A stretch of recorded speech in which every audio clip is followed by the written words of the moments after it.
Hi everyone and welcome. Jenny Marples here from pushingtherightbuttons.blogspot.com. Thank you for joining me today, and a huge welcome to all of my new subscribers, and also a big thank you to everybody who was kind enough to watch my last videos and also to leave some lovely comments. Thank you to all of you. So I'm back today with a brand new tutorial, and I'm back again with some of the Baked Textures embossing powders. These have been designed in collaboration between Seth Apter and Emerald Creek Crafts. This particular one that I'm going to use today is called Dirty Sand, and if I open the lid you'll find out exactly why. You can maybe see there some beautiful shades of what looks like it's come straight off a UK beach, honey tones. There's also some clear powder in there and also darker shades as well. Looks absolutely beautiful and is really fun to work with. I'm also going to be using it in combination for the final project with Distress Resist Spray, which is the textured resist spray that comes from Tim Holtz, which is fantastic for using with embossing powders because it produces fine beads of ink that can then be embossed onto and makes fabulous texture on your projects. I'm also going to be using some Distress Oxide today for the final project as well. This one is Salty Ocean. More of that in a moment. First of all, we're going to start off with the basics. So let's show you what the embossing powder looks like when it's actually poured onto a plain surface. I've got some craft card here. It doesn't have to be craft card, it can be any colour you like, because the powder when it goes on is actually opaque. I'm going to use the Embosser Dab It, the clear one from Ranger, because it's nice and liquid and gives you a good coverage and stays nice and wet. So just covering the surface here with some of that embossing ink. And let's get in a piece of paper to capture any excess powder along the way. So here we go with that Dirty Sand. As I said, it's a beautiful combination of colours, and that's one of the loveliest things about these embossing powders, is the fact that the hard work is pretty much done for you. The colour mixing is all there, so it's not just a one-dimensional colour. There's many shades within it. Pop the lid back on over there. I'm going to use some tweezers now just to hold this in place while I emboss. I'm using my more violent, for want of a better word, heat tool. So this has a stronger blast to it. Last time I used my Heat It tool from Ranger, and I was able to use that from the front. If I'm going to use this particular tool, I prefer to heat emboss from the reverse, just to make sure, because the particles are of different sizes, I do find that sometimes they actually blow off as I am embossing. So by doing it from the reverse, it means that I'm now in control of where that powder is, and it's more likely just to sink into the embossing ink and melt with the other powders, no matter what the size of granules is. You can see there I'm just directing the heat, holding it in one spot and moving on as soon as those are heated. Just melt at the bottom, and there we are. So that's the first look, and you can see there's a beautiful golden shimmer to it there, and you can see some of that beautiful texture. Now the reason that there's a shimmer to it is because of the clear embossing element to this powder, but then you've also got those matte shades and the different colours, and if you hear as I'm running my finger across, there is actually a lovely sandpaper like quality to it as well. So one really good thing with this, apart from the fact that it will give you beautiful coverage like this, is that you'll see here I've actually taken a second piece and I've run it through my die cutting machine with a Thinlits die. So that's one of the most delicate dies that you can use, and it cuts beautifully, absolutely no problems. So by adding this layer, although you've got the texture, it's fine to run through your embossing machine. Okay, so moving on to the next idea. Now, I love the fact that you can use these embossing powders. You can bake them with your heat tool, but you can also use them just as is, unbaked or overbaked. And in this particular instance, I really love the look of the sand just as it was, naturally out of the pot, and decided it would be a great idea to try and incorporate that onto a design. So you'll see here that I've got that lovely texture. It's a raised texture, but it's also got that look as though I've drawn with sand. Very easy to achieve. Now I used a die cut letter here, a die cut word rather, layered it on, and I used my Distress collage medium, the matte one. Excuse the state of the bottle because I've used it so much. I like because it's got the fine nozzle that it's very easy to control this particular matte medium, and you're going to get a really nice look to it. So all I've done is trace over the letters. And in this case, just for speed, I'm now going to show you how I've just created a heart shape, and I'm just going back in and tracing over that particular shape with the nozzle very carefully. There we are. Very easy to do. This is going to work particularly well with the new Shadow Script embossing Shadow Script thinlets. So those are dies which are going to come out where they have the words and then they also have the shadow, and those are quite chunky from the look of it, so you're going to be able to do this and not worry about having to be too delicate. All I have to do now is to take my dirty sand embossing powder and sprinkle over the top. Just remove any excess there.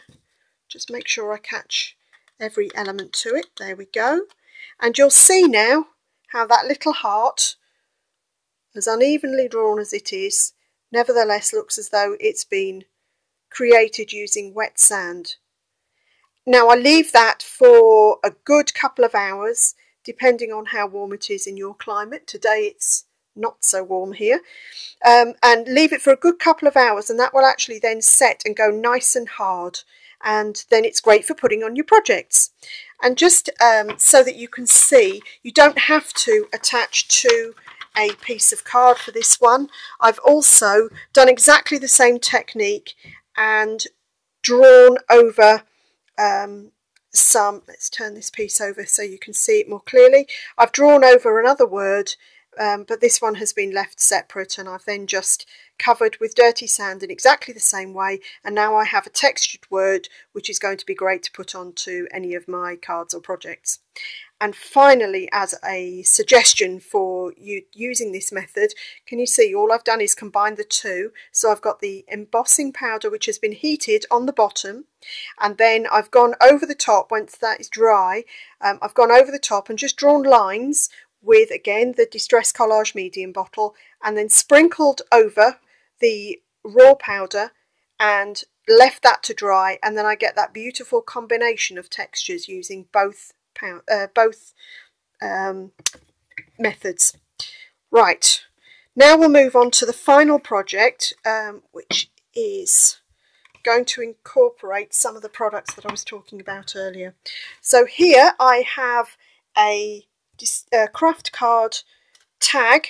It's one of these from the Ranger Distress tags set. It's a mix of mixed media and craft tags of lots of different sizes. Really handy for making projects up or making tags up that you can then use on projects later. So I'm going in here with some Salty Ocean Distress Oxide ink, and of course, because it's oxide and it has that combination of pigment and dye ink, it's going to work really well over the craft surface. So just moving that ink around, covering every part of it, and there we are.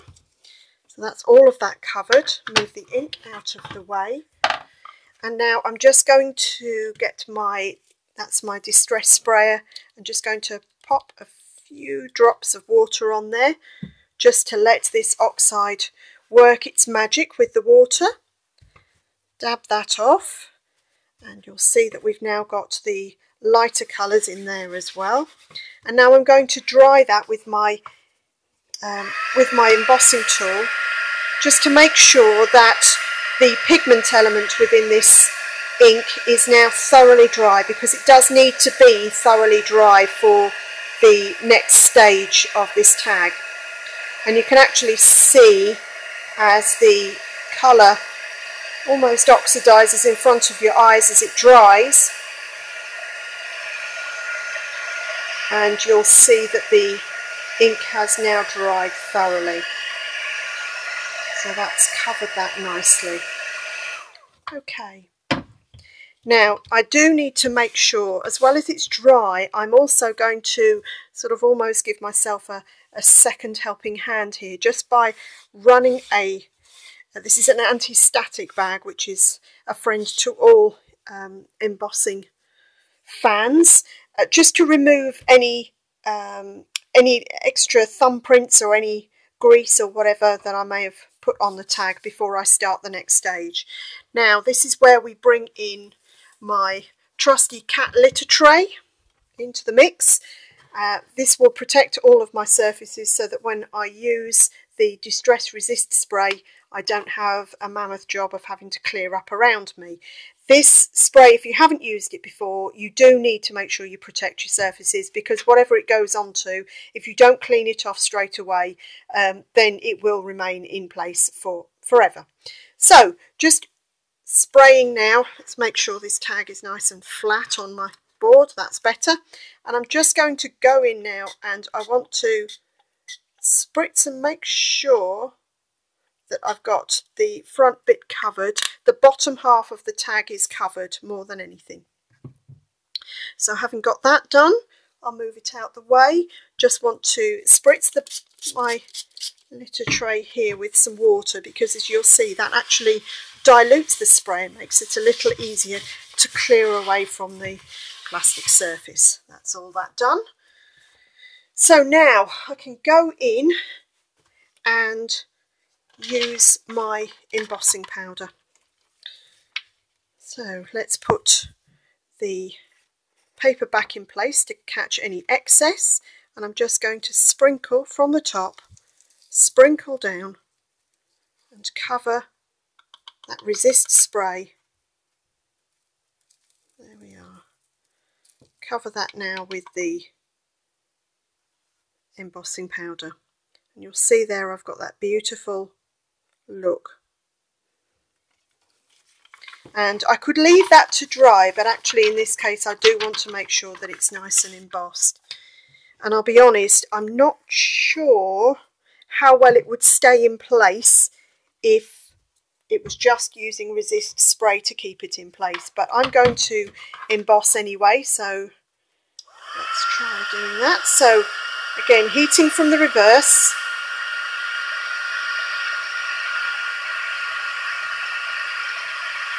Just heating and making sure that I hold it in place and that heat comes through, and all of a sudden starts to react beautifully. That's it. Now I'm actually going to come in from the top this time and just heat. Because the resist spray is a little stronger in terms of its stickability, it does mean that the embossing powder that's gone on here is going to remain in place and won't fly everywhere. And there we have it. So now we have what looks like the edge of a beach. That's my idea anyway. Look at that lovely effect. And it's nice the fact that you don't get the harsh lines. That's why I like using the resist spray in this particular case. You don't get the harsh lines, which you wouldn't do on a proper beach anyway. So if you can imagine, you now take your tag and you place it onto a nice tropical background. Let's get some burlap out here. And I have, here's one of the new blueprint cocktails from Tim. And let's use that celebrate word that we had earlier. And you can see we're already well on the way to making a really fun card using that particular method. If I bring in the others just so you can see the different ideas that we've had for using this embossing powder. I hope you've enjoyed seeing what I've done with this. If you do have any questions about the dirty sand or the resist spray or anything else that you've seen today, please do make sure that you come back and leave a comment below and just let me know. I'll be happy to experiment for you or to give you some hints and tips that I've found along the way that are maybe not covered in this particular video. And if you do like what you see, make sure you give me a thumbs up, and if you're new, please do make sure you subscribe. Okay, looking forward to seeing you next time.